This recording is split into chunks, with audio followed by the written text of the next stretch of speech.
Hello and welcome to the Gooner Talk, back again with you guys for another show, for another episode of our Let's Talk Arsenal series, our twice weekly show on a Tuesday and a Friday. Today I'm joined by Elliot from the Arsenal Vision podcast. I was trying basically I was thinking in my head, should I go for a really speedy, accelerated intro to emulate your fine self? And I thought I was doing it. I remember I was in the bathroom in the mirror looking at myself going, can I do this? Like, hello and welcome to... No, I just can't. So we've gone with this one. How was it? Was it a fine, slow, normal? It was like a professional hosting job. Yeah, I mean, the key, look, Tom, it's very simple. If you want to speak at a speed that nobody can understand, do what I do, which is listen to all your podcasts on 1.5x for about 3 months. Yes. And then you'll just start talking that way naturally. So that's what's happened to me. Have you noticed that on WhatsApp, you can now change the speed of voice messages? And something that some friends of us, I mean, this shows you how sad lockdown has been for people, but sending different voice notes, not even words, just specific noises that sound funnier at times 2 speed. That's the theme of our lockdown. See, here's what I do. So Clive is on our podcast, and he's got this beautiful, rich baritone that I'm terribly jealous of. So whenever he sends a voice message in our WhatsApp, I just play it at 2x, and it sounds really like high pitched and squeaky. And then I can say to him, "Well, you're not so special anymore, are you?" Any way to make fun of Clive is great. It's just the only way to move forward. No, but thank you so much for taking the time out of your morning. I assume it is still morning over there. Hence the coffee. Yeah, I'm not nursing a hangover. It's still 10 a.m. But thank you for taking time out of your morning to jump on and have a chat about the topic that we all love, that is obviously Arsenal transfers. I've just finished. I've got about 10 minutes left to listen of your 100-minute podcast talking Manifesto. about things. Yes, well, people were very excited when I seeing that you'd uploaded 100 minutes. So I've tuned in for the most. And basically, there's going to be interesting stuff, I think, to do with Ben White, which a couple of people have already picked up on in the replies to some of the tweets, which we'll come on to in a bit. But I actually want to start off by talking about something a little bit fun, which is ITKs. Are you aware of? I'm sure you are aware of the term ITK. But we've been doing something funny on TGT where I've tried. I love it. Yes, have you seen it? Yes, awesome. And I mean the ratings mean absolutely nothing. Like a 5 out of 10 and a 10 out of 10 or 1 out of 10 mean absolutely nothing. But I want to know if there's been anything that's really stuck in your mind of all of the craziness so far, even this early in the window. What has stuck out for you as the silliest ITK thing you've seen so far? So it's interesting, right? Because I tend not to follow a lot of ITKs. I sort of have a tier in my mind of people that I'm willing to follow. And if they're not called the Bell, then I'm just not following them, frankly. Other inanimate musical objects or... Exactly. Yeah. So for me, the most upsetting transfer rumor is not so much that it came from a silly ITK. It's that it's 20 million for Ramsdale. Right. And so I don't know. Which could be true. That's the problem. The problem with Arsenal, right, is the stuff that you think, oh, well, that's silly nonsense. Actually, is it really though? So that's the one that's upset me the most. Whether or not it has any truth to it is another story. Yeah, it upset a lot of people.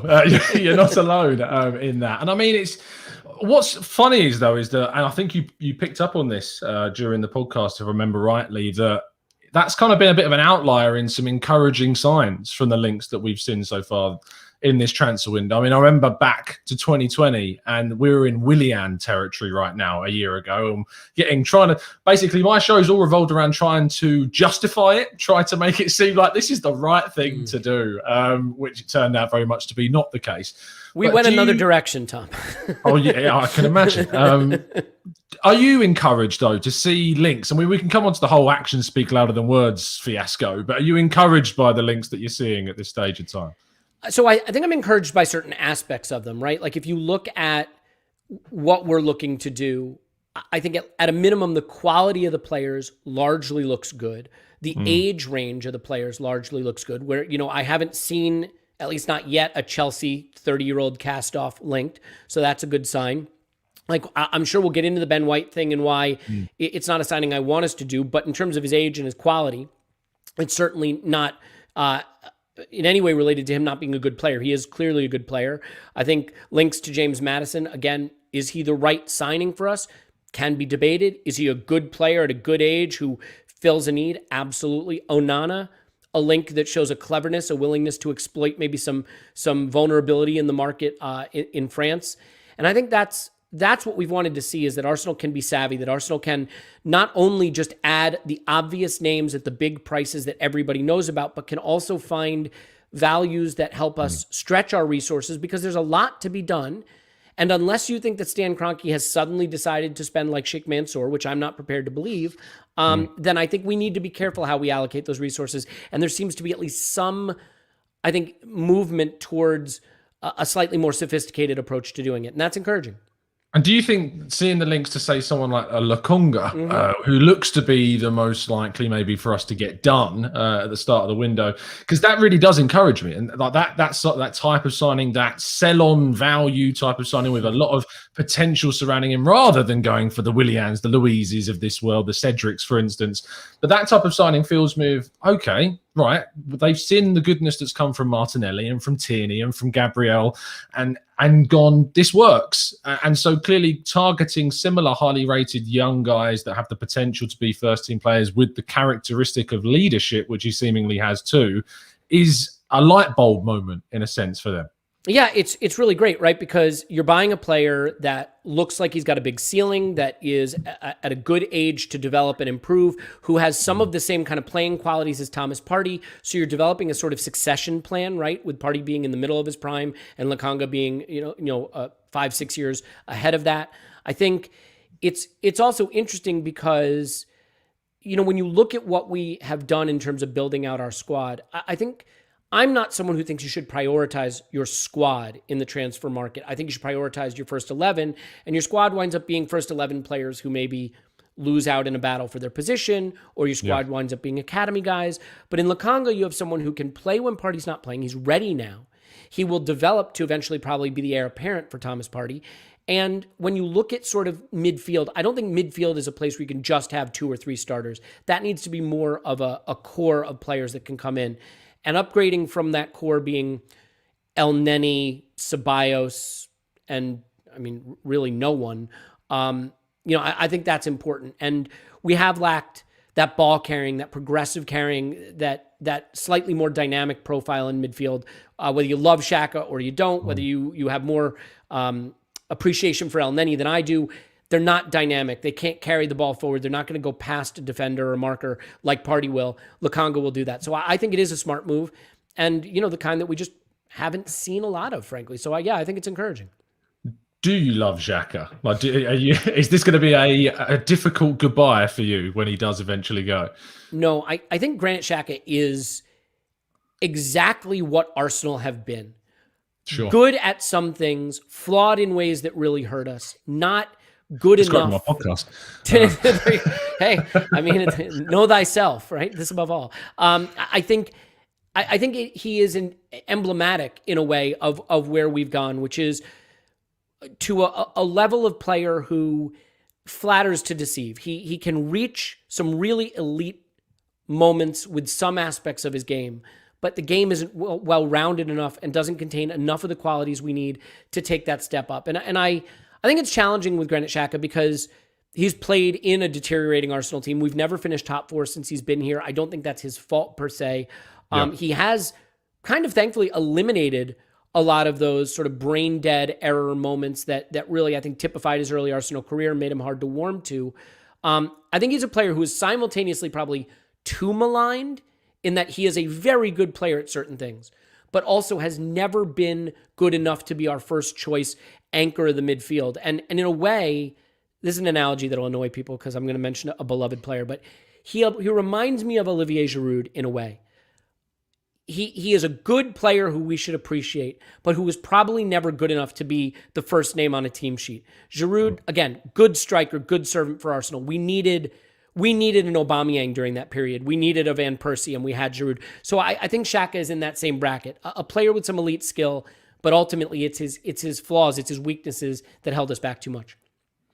I look at Granit Xhaka and I see the kind of the metaphor that you were coming up with there about how he does epitomise kind of what has gone previously, the flaws, the positive points, and maybe an over-reliance on players that we should really have upgraded upon a long time ago.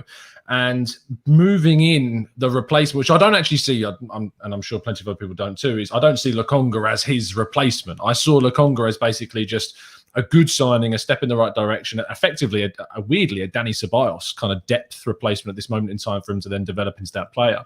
So with him going, it begs kind of the question, who Arsenal then go for to be that more prime player in the Arsenal squad. And there is a lot, I use this word a lot on the show, I suppose, but I use the word obsession surrounding specifically the player Bissouma. I feel like there is a bit of a kind of a real obsession around the guy that if any other link comes to the fore, any link to anyone else, it could be Luka Modric in his prime, I feel, at this stage.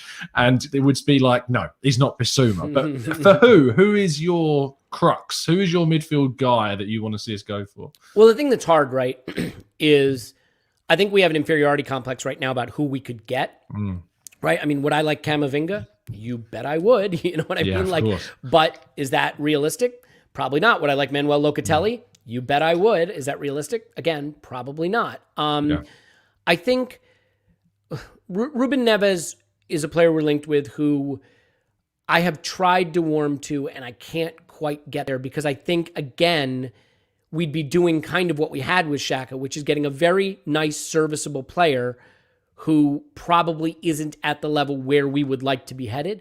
Now, the one thing I will say about Neves is he was a player that everybody rated. I mean, he was a player on everyone's radar whose stock has dropped a bit, and maybe you'd be getting a distressed asset, and we still think that player is in there, and he's played for Nuno, who's got a very specific conservative system, and maybe that's held him back. So that could be an interesting one, not one that I'm as excited about. The thing with Bissouma, though, is Bissouma would be the guy who cleans up for Thomas Partey, right? So you would definitely be saying then Partey can get a little more advanced. I actually think that's good. I don't think Thomas Partey is someone who should be playing a Conte-type role, you know, a destroyer, a guy who cleans up. Bissouma, he's going to tackle like mad. He's going to, you know, cover a lot of ground defensively, and he's going to carry the ball forward and then give it to the guys who have to bring it into the final third, and that would be Thomas Partey. I think there's probably a bit of projection with Bissouma on just how good he is, and some of that I wonder how much is based on just the performance he put in that last day of the season, where despite, you know, Arsenal being much better, he was real good. Yeah, it was a good audition. But yeah, this is the trick, right? If you're telling me we can get a Camavinga, we can get a Locatelli, we can get someone like that, then yeah, that's the level I want. If you're telling me we're going for Ruben Neves level, then I'd like to see us get a little more creative, and I probably would be open to like a Bissouma and free Thomas Partey, let him go be a little bit more progressive. It's interesting when you talk about allowing Partey to be free and kind of the player that will let him do that. Before we move on, I threw it into the chat box to see what you guys are saying who are joining us live. Thank you so much for joining us live, everyone. If you could drop a like on the video and give, of course, Elliot a follow on Twitter. You can find him at Yankee Gunner, as always. I have to correct you. You have to block me on Twitter. I am a terrible follow. Yeah. There you go. I mean, it's the amount of times that I just block people for no reason these days is sensible. It's the only way to make your life work. I find that I think it's because I've got two accounts, because I've got my personal account and then the podcast account. I've blocked a few people over the last month for just replies that, to be honest, basically anyone who's not an Arsenal fan and isn't highly strung 90% of their life would be like, you know, just move it past, but don't block. And I get a DM about a week later, go, why did you block me? I'm sorry. Yeah, that's my life now. In the chat box, though, John says Bissouma or Camavinga, which is who we would like. Brad says Partey. A says Sabitzer has a year left on his prime. Sabitzer is an interesting one from Leipzig because he's obviously played in a more reserved position this season. He's kind of moved from that attacking midfield role to that kind of number 8 role, which is the position that we want. And he made England look a little bit silly as well in the friendly before the Euros, I thought, and was arguably the best player on the pitch. But he's 27, and I know that's not old. Speaking as a 26-year-old, I'm biased. But it's a weird age to sign someone, I feel, next to Thomas Partey, because you've then got two players kind of aging at the same rate as is time. That's how it works. And obviously, you would then expect them to move on at similar times. Do you think it's important that Arsenal target kind of a younger age, a profile of player? I have been lampooned for my takes on the age cliff and age curves and when to buy players. I want to be clear, 27 is a very good age. It is the heart of a player's prime. The question is, where are we in our process of trying to get back? The goal isn't just to be a top 4 team. The goal is to win the league, get in the Champions League, win that too. And people would have been laughing at Liverpool saying they were going to do that again, you know, just a decade ago, and here we are. So I think it is something Arsenal can do and something Arsenal should do. So the question is, what are the stages to get there? If you have a 28-year-old Party and a 27, 28-year-old Sabitzer in midfield, you are really built for your midfield to take you where you want to go right now, right? In the next season or two. We would need a really solid succession plan behind that, because I think you look at having 2 years at top. Here's the other problem, right? And this goes back to not really knowing how much resources we have. Is Stan going to suddenly open this war chest, or, is he going to leverage the club with debt? But if we do have limited resources, the danger is this. Let's say we get Sabitzer and Party, right? And we're pretty good. And we get to 5th this season, and next season we even get to 4th. And then Party and Sabitzer are now 30, and they're starting to go. We need to replace them.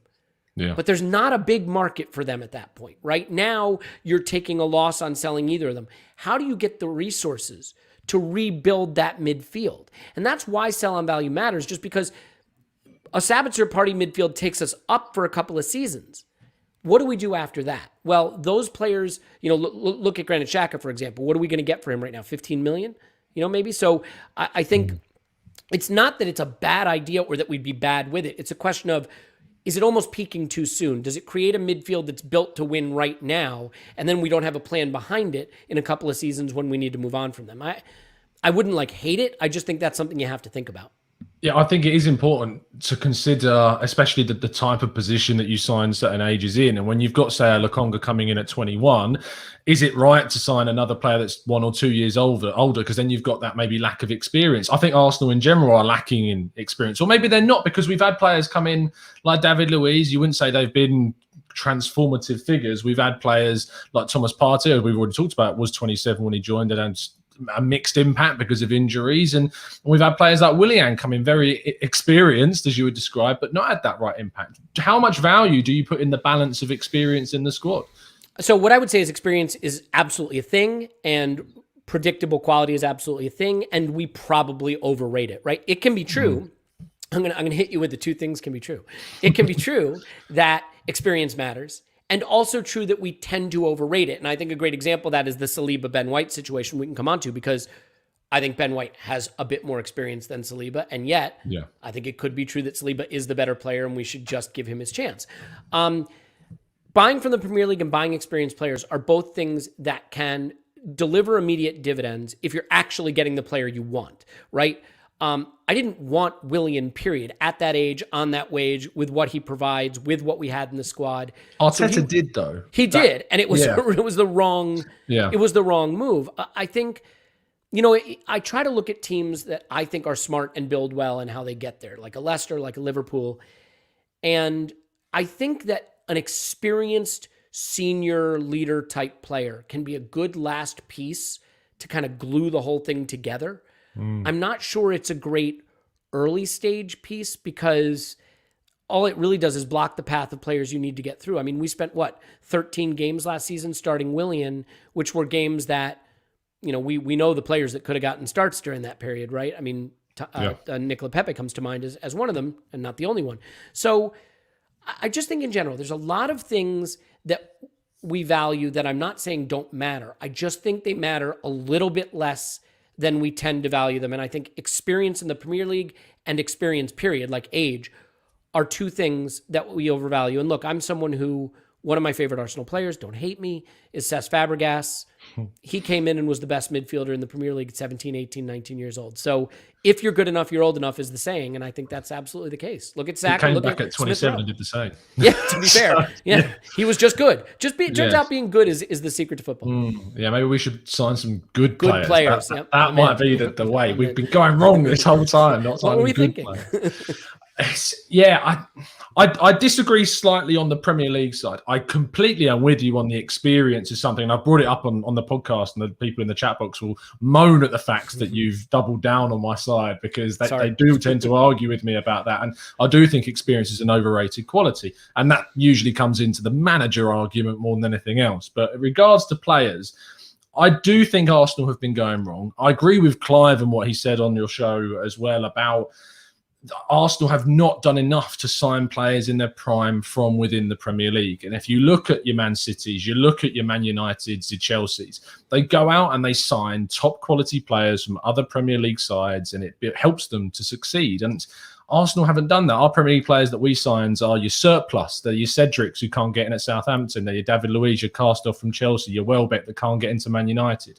And I just feel that maybe if Arsenal were to go out and go and get players that are peaking or approaching their peak or developing and looking like real prospects from other Premier League sides, and even our rivals in the case of maybe Ruben Neves. I know it sounds silly to say Wolves is a rival, but they want to be in that top six. Like, it sounds really sad, but I hate talking about how I look at it realistically, in that we are trying to get back right now into the top six, and Wolves are, and Everton are, and Aston Villa are, and that's why Aston Villa are trying to piss us off with these Emile Smith Rowe bids, because they're positioning themselves to try and be, as Clive put it, the lion for the we are being the deer that's fallen away from the pack kind of situation.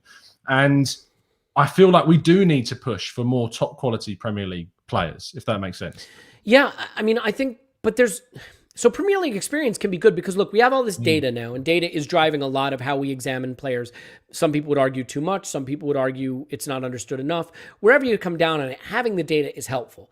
You know, a lot of people say, oh, stats don't mean anything. I mean, the score of the game is a stat. If I say we won 2-1, that's a stat, right? I mean, you know, the speedometer on your car is a stat. It's telling you how fast you're driving. Otherwise, you just have to guess. Like, so stats are useful as long as you use them intelligently. But if you look at like how Liverpool have bought in the Premier League, Sadio Mane, very effective signing. They found a player that was probably slightly undervalued in the market who had data that was interesting to them. He came in and became a star. Diogo Jota.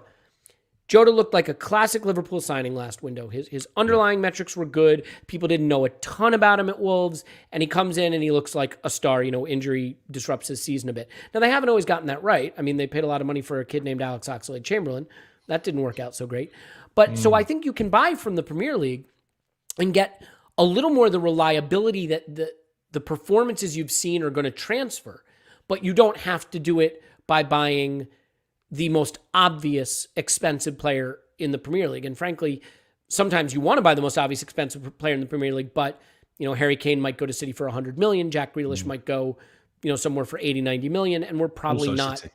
Yeah. Awesome. Super. Yeah. And Holland's going to Chelsea, and we're going to win a league sometime soon, I promise. It's just, you see what I'm saying, right? Like, I'm not opposed to going within the league. I think the question is, you should still try, if you can, to find inefficiencies in the market, right? Like, if we could buy Haaland and Mbappe and Grealish, you know, great. Okay, that's easy to do. If you can't do that, then you say, how can we take these resources and stretch them further? Where are the inefficiencies? Well, right now we know there's a lot in France because they're broke. They got to sell. We know the continent is broke, basically, period, and there's a lot of value there. If you're going to buy in the Premier League and you see someone like Ben White at 50 million, and you say, that's a lot of money. For right-sided center back and a back three who was playing, you know, League 2 football 3 seasons ago. So then you say, is that value? Are we exploiting an inefficiency there, or are we paying a huge premium? And that's all it is, Tom, is that, like, I love the idea of going and getting some Premier League talent that we have reliable performance from. But the funny thing is, some of our worst buys or our worst acquisitions have come from the Premier League. You know, the big argument, when I was against the Willian signing, the big argument I heard was he's an experienced guy who we know exactly what he is. We know what we're going to get from him. And we didn't.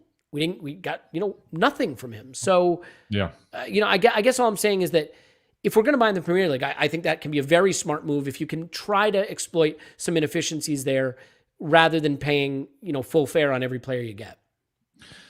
Let me ask I don't know if it's a difficult question, but maybe a weird question. You mentioned Ben White, so it's a good segue. Why should I care that he costs £50 million? Like, That's a great question. I love this question. I talk about this a lot. Why? It's not my money, and we don't know the budget. And just because we maybe go and sign Ben White for 50 million is no guarantee that Arsenal then can't go and get other targets. I know that history should tell me that Arsenal tend not to spend what I would like them to every summer, but why should I care that Ben White costs us £50 million? Anytime you talk about squad building, it's a multivariable equation, and there's multiple things we don't know, and then we're basing our opinion off the things we don't know. I want to be clear about something, because this is the whole thing, Tom. Be a fan however you want to be a fan. Like, I talk about football the way that I find enjoyable, and it doesn't mean it's the right way. So if your attitude is, I want us to sign expensive, good players, I'm not about all this resource allocation stuff. I want us to sign, like, there's no wrong way to be a fan. If you're like, I hate stats, I don't want to look at them. The great thing about the internet is you don't have to look at the pages you don't want to, although I tend to go to them anyway. The point is, like, no, there is no wrong way to be a fan. But I think if you want to evaluate whether the club is being smart about building a winner, the thing you first have to acknowledge is Arsenal Football Club shouldn't be 8th. They certainly shouldn't be 8th in consecutive seasons. And you don't get there by doing everything right. You get there because you've made some big mistakes. Oh, I blooming hope so. Yeah, well, right. Yes. Otherwise, it can only get worse. Right. So what I would say is we've made mistakes. And to not acknowledge that a lot of those mistakes have been chasing bad value, buying strikers in consecutive windows, buying players who were obvious choices and past their prime and weren't worth what we paid. So we have to stop doing that. And so then the question becomes, why do we care if Ben White is 50 million? Well, let me answer that very simply. If we're going to spend 500 million pounds this summer, I don't care that we're buying Ben White. He's a good player. Go get him. Yeah. If we have a limited amount of money to try to fix the mess we're in, my opinion is that 50 million pounds on center back is inefficient, because I think if we put that 50 million pounds somewhere else, it can do more for us to move us up the table. That's my opinion. It's not because Ben White isn't good. It's not because Ben White, here's all I'm saying. Seliba, Holding, Marie, Chambers, and Gabriel, right? That's the center back core. The question is adding Ben White to that core a 50 million pound improvement on the squad? My view is no. My view is I'd roll the dice on that core, knowing that, it might be a little uneven, but that we had a pretty good defense last season. And I'd try to take that central midfield option, and instead of it being Ruben Neves, maybe it becomes Camavinga. Or instead of trying to make Callum Chambers our right back this season, we go and get a Lamptey or a Max Aarons, who I don't know the right back market that well, but whoever you want it to be. You see my point, Tom, which is it's not that Ben White is bad. It's not that Ben White doesn't make us better. It's that I don't think he makes us as better as where 50 million pounds could go at midfield or right back or attacking midfield. And so that's my principal argument, that we can use it better, roll the dice on the center backs we have, and I think we can build a more exciting, effective team that way. And the thing is that I agree that 50 million pounds on the midfield is my priority, and because that for me is the real big area of Arsenal's team when you compare it to all of our top 6 rivals, the teams that we are wanting to close the gap and overtake and get towards. That for me is the biggest area of the pitch that we fall down in. I feel like we can hold our own a bit with the forward line. Aubameyang is a top quality forward. He didn't have the best of seasons. Lacazette has shown to be a goal scorer for us and was our top goal scorer last season. And I agreed with what you said, and it's something that I've said on the pod before by saying that I don't think we should have signed Aubameyang either after signing Lacazette. Signing 2 strikers for 50 odd million quid when you only play with one doesn't make too much sense. We've got an amazing, exciting couple of youngsters in Saka and Martinelli coming through. You've got Pepe, who, whilst I don't think is a 72 million pound player, I think he's a 30 plus million pound player that has the potential to get to that level and has shown to be that level on occasions. It's about that midfield and how we connect the ball from our defensive third to the attacking third, and that's what we failed to do. And I really thought Thomas Partey was going to be a big thing for us in that middle. And I think that obviously the injuries really hurt us and him at the start of the season. And I do feel if he was fit the whole season, I don't think we would genuinely have finished 8th. I do believe he would have had enough of an impact to put us in a better position. Because when you think about it, the difference between where we finished and 4th, ironically, was still quite small. And that how we performed at the start of the season was horrific. And then him coming back into the team and we find ourselves 2nd in the form table. So it's crazy, all the metrics. And I know there's a lot of mitigating circumstances for all of that. I think we could both agree, Tom, though, that to make up the ground, we need more goals, more chances, more shots, more goals, right? Yes. So and I agree with you, passing out from the back matters. I mean, I would just point to the fact that Seliba is one of the top 3 or 4 passers in league on full stop. So that's not me, it's convinced on him. No, I know. Well, it's Arteta. Let me just say one thing about the Seliba thing, right? I tell you, there are 2 center backs. At 19 years old, one of them is playing for Newport County in League 2. At 19 years old, the other one is shortlisted for Team of the Season and Golden Boy Award. Yeah. And I say, which one of those players do you want long-term? Do you believe will be the guy to own long-term? Well, obviously the second one is Seliba. I mean, yes, Ben White just played for Brighton this past season. Prior to that, he was at Peterborough and Newport. Now, I'm not saying he's not a good player. I want to be clear. I'm not saying that. But if you just want to go on the pedigree and the talent and project what Seliba could be based on what he's doing right now. And oh, by the way, all you have to do is look at Leicester and what happened with Fofana last season and say, it's not out of the question that a guy from Ligue 1 at that age can come in and be good and start for you and not be a liability. And a lot of people rate Seliba a lot higher than Fofana. So again, I want to make it clear. I don't know if Saliba's going to be great. I think he's got the talent for it. The people that scout him say he could be.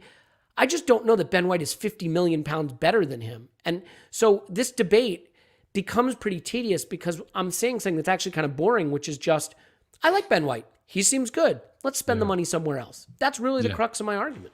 Yeah, and it's a solid one at that.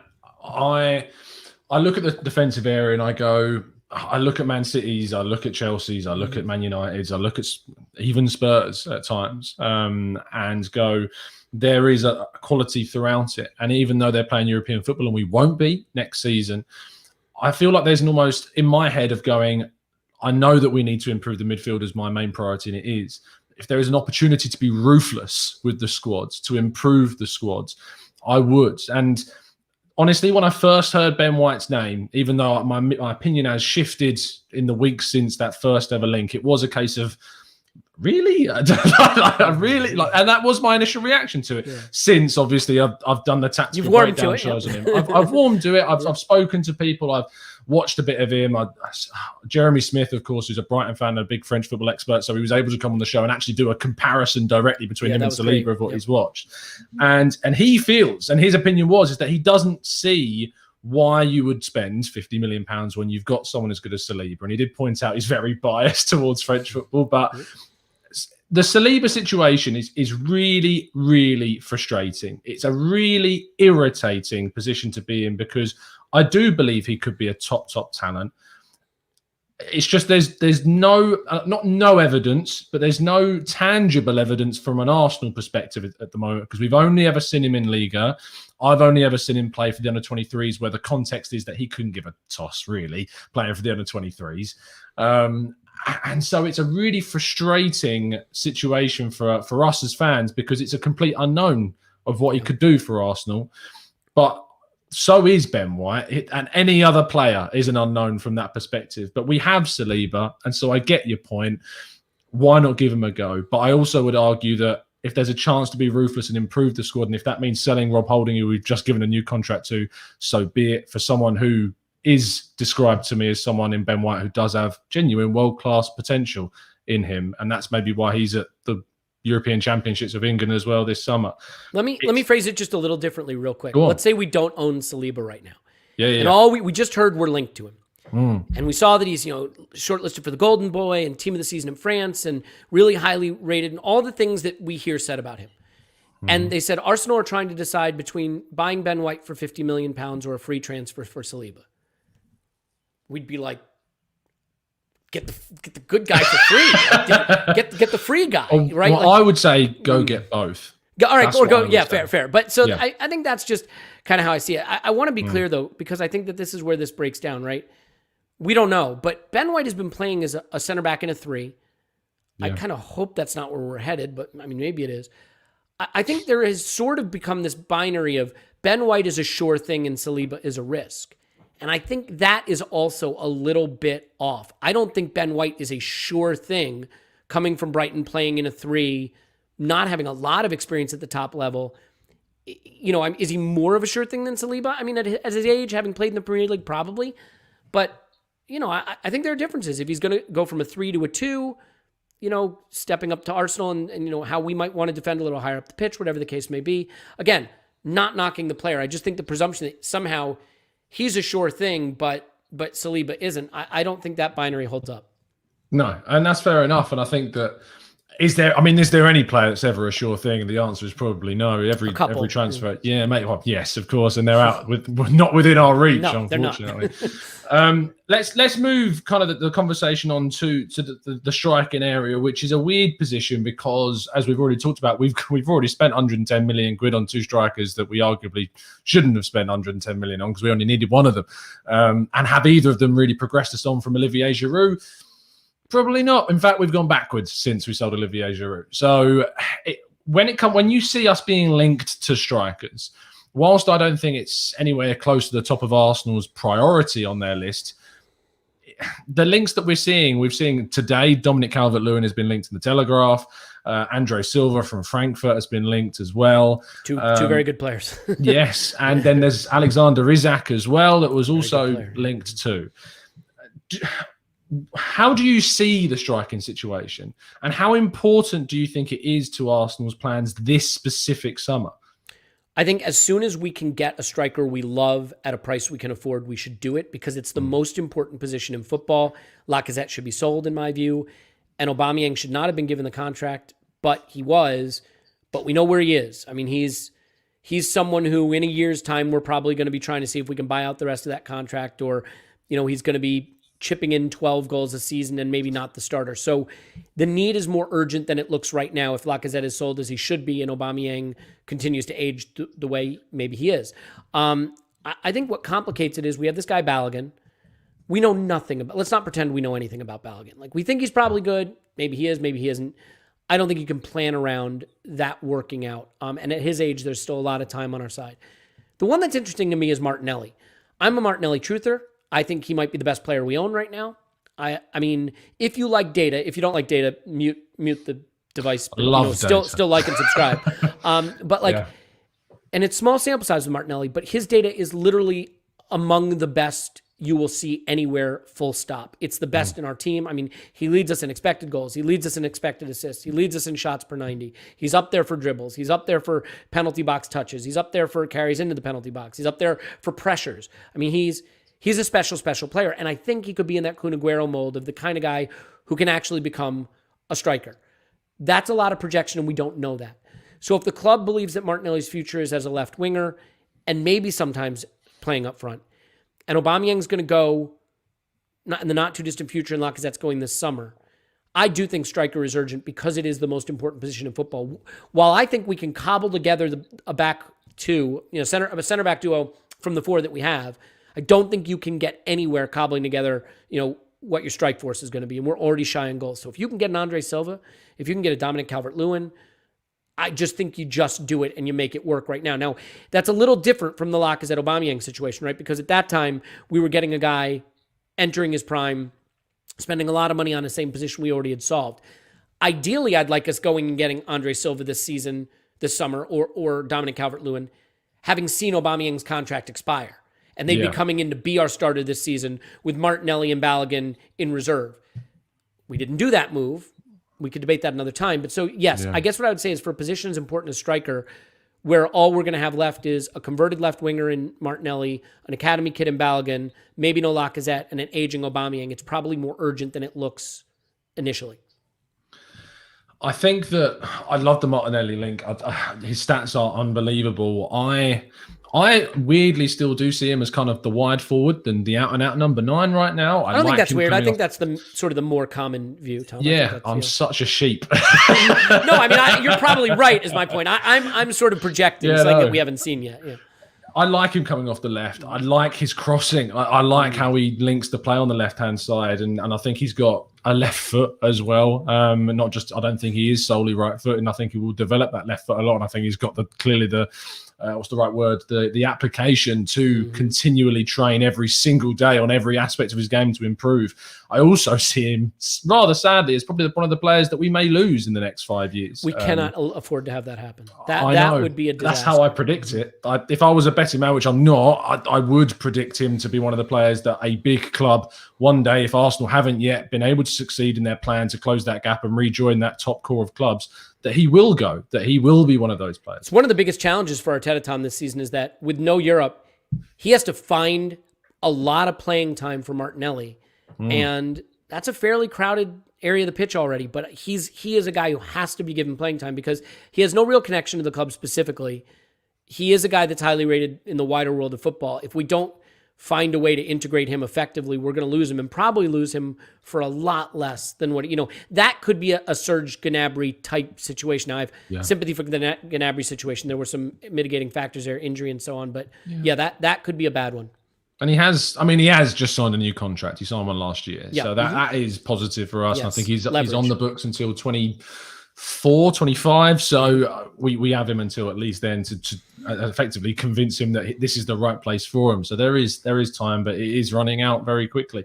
I want to throw to the chat box and get some questions to yourself, Elliot. So let's start off with Iron Cub, who says, we've been linked to many creative midfield options. Who do you want us to sign, and who do you think we will sign? I feel like this conversation has sort of now narrowed to Madison versus Aouar. I'll level with you. I love Buendia. I think that was a miss personally. Yeah. And I'm sad about it, but so be it. I think we had all our eggs in the Odegaard basket, and that basket sort of the hole ripped in it pretty quickly. So here's the hard thing. Madison's a very, very, very, very, very good player. And if he's 60 million pounds, I think it's right on the razor's edge, because if you look at his numbers and you look at his output, he's been playing in a good attacking team, and he's been very good. He hasn't been elite, but he's been very good. And then you look at Aouar, whose numbers are all super elite, but they're in League One, but he could be 25 million.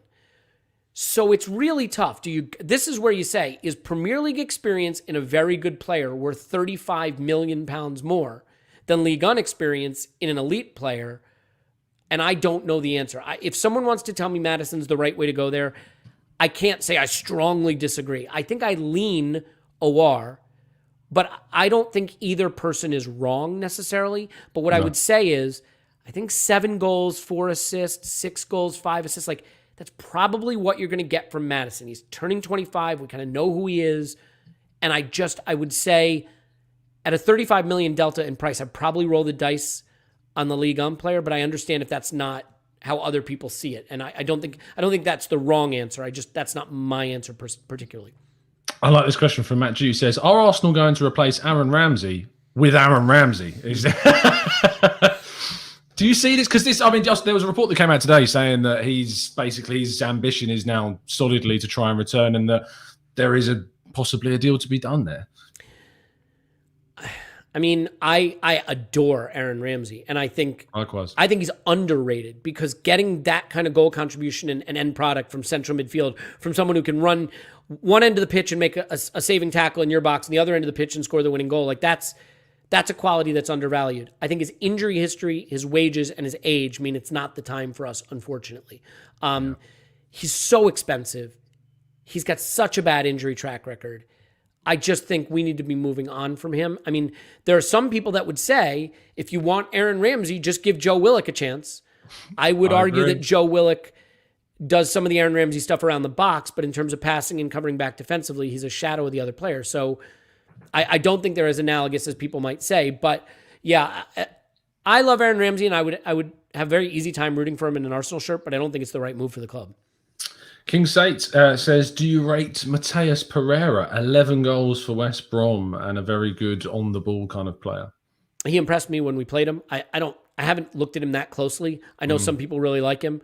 The problem for me is, like, I'm not a scout, right? Like, I don't watch every game of every team and every player. Like, if we're linked to someone, I'll check them out. There's some teams I like to watch. So I can't pretend I know Pereira that well. When we played him, I thought he looked good. I don't know if he's at our level. I would be talking out of my rear end. So, which to be fair, is no different from any other time. So, I mean, you're on the right podcast. So, it's actually Jeff, the more camera-friendly side of me, to be honest. Yeah.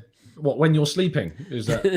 Yes. I mean, Jeff says, Tom, stay awake. Honestly, the amount of times, because my computer's angled this way, when I'm reading the chat trying to look for the next question, it looks like I am falling asleep and not listening to what you're saying. Yeah, I got to figure out how you set up your camera, because mine's here and then my screen's there, and I'm always looking away from it. It's yeah. I mean, it's just on top of my laptop. It's just you know what? Why didn't I think of that? Yeah, no. Anne says, Elliot, what are your views on our goalkeeping situation? I'm super confused by it. I mean, last summer we opted to keep Leno and sell Emi Martinez, which I didn't have a problem with. I think Leno is probably underrated by our fans. Like, okay, he's not the best with the ball at his feet. He has saved our ass a lot. He's made some huge saves. Like, let's put it this way. Goalkeeper isn't a liability, which is a nice change of pace at Arsenal. I lived through the Almunia years. I don't want to go through that again. But like last summer, we had this Runnerson thing, which was weird, linked with the Brentford keeper. Now there's the Ramsdale link. The Onana link seems to make sense to me because he's dirt cheap. His price has dropped because of, a PED ban and some other things, and the club being skint. But like, I don't know that we have to do anything about Leno right now, but he's basically talking up not planning to have a future at Arsenal. So it's gotten really murky, and it's a position I think we didn't need as a headache this summer. I would like to see us go get Onana, let Leno start the season for us, have Onana be the future guy. He seems pretty darn good at a cut rate fee, and just see what happens there. I mean, the Ramsdale links make no sense to me at all. So I'm refusing to engage with them is where I'm at. Shiro says, are we pressuring ourselves too much with the thought of Seliba has to start now because he has to? I think neither White or Gabriel will play all the games and will give him enough game time. Sure. And again, like what you're really saying there is that you're okay adding Ben White to that group to improve it. And that's fine. And I don't think that that's a bad thing. I think it's just that that's not a thing I'm ready to say is worth 50 million pounds, right? So I'd be willing to say, all right, Seliba comes in, he gets some games, Holding gets some games, because we know Holding can't, it's not like Holding can't play. You know, can he play against the weaker teams? Can he play? You know, he can play. I actually think sometimes he's better in the bigger games where he can defend deeper, right, instead of having to stride out. So you use Gabriel, Marie as a rotational option, and you use Seliba and Holding as a rotational option, and you spend the 50 million elsewhere. If we add Ben White to that, sure, it strengthens us. I just don't think it strengthens us to the amount that we're paying. I mean, if you look at Liverpool went through last season, at times playing midfielders at defense. I mean, they had no defense for months at a time. Not like the level we currently have. Like literally no defenders. They still finished top 4 because their attack is extremely effective. I'm not saying defense doesn't matter. And if you want to win titles, you need an elite set of center backs. And Liverpool proved that with Van Dijk. But I do think that you can have a functional center back core and strengthen in other places and take that first step up that we need to take right now. So that's what I would do. Final couple of questions before we wrap up. This is a nice one from Stephen, takes us away from the chaos a bit. Elliot says, Stephen says, Elliot, what MLS team would be a good feeder club for Arsenal? Gosh, I'm so embarrassed to admit this, but I don't really watch MLS. And it's so bad. I know that's terrible. It's like it's our domestic league. No, it's lazy of Stephen to assume that any North American just ask me what I think of baseball. Yeah. No, and I mean, like, if I had to guess, I'd say probably like Atlanta United because I know they're really good and they've got some exciting young players. The LA teams always seem to have good talent. I mean, you could say Denver because, you know, they have the link to KSC, right? Sure. I guess they're Colorado Rapids. Yeah. But what I would say is just for me, because I put so much time into watching Arsenal, keeping up with Arsenal, like transfer rumors and, you know, doing shows about Arsenal and watching European football, I have not had the time. Like if I said to my wife, hey, I'm going to get really into the MLS now. Are you kidding? I'd have more time because I wouldn't have a wife and family. So that's really what. There you go. Let me tweak it then because it's something we actually talked about on this morning's 8 a.m. show. We talked about the need for a feeder club because with the situation of Brexit, meaning that Arsenal can no longer sign players between the ages of 16 and 18 from the continent, and you've got teams like City that have got the City Football Group. You've got teams like Leicester. You've got teams like Brighton that have a Belgian club that's linked to them as well, so that they can basically buy players at that club, they develop at that club, and then when they're of age, they then get brought over to those clubs. Is it something that you feel that Arsenal maybe have been a little bit slow to react to and get a partnership with the club? Yeah, I mean, there's a lot of different ways it works, right? Like the Red Bull Group have an interesting way. City, as you mentioned, Real Madrid have Tottenham Hotspur, which is, you know. Liverpool have Southampton, so yeah. But I mean, like, yeah, could we use Colorado in that way? Maybe. I mean, like, I don't think KSE is just going to go out and buy another club to use it as a feeder club. I mean, he'd first have to know what's going on with our club and what's going on in the world of football. I don't know. I mean, I think it is an interesting idea. I definitely think we could use the loan market more effectively. I mean, Chelsea have been really the clearest exemplars of how you can manipulate the loan market to your benefit. But I think the problem with the feeder club idea is simply that you need to have another club. We do in Colorado. That could be the one we use, but I don't think it's realistic. Let's put it this way. There are easier ways for us to improve on our terrible, terrible transfer business than having to have a feeder club. We could just, get smarter. That would help. Yeah, it would help. I think smarts and savviness and street smart specifically in the market is something Arsenal have kind of lacked of late. Last question. Sure. Which is, it's a little bit straight to the point from Zahil, which says, opinion on Arteta, and do you think he is clueless or is there some method in his thinking?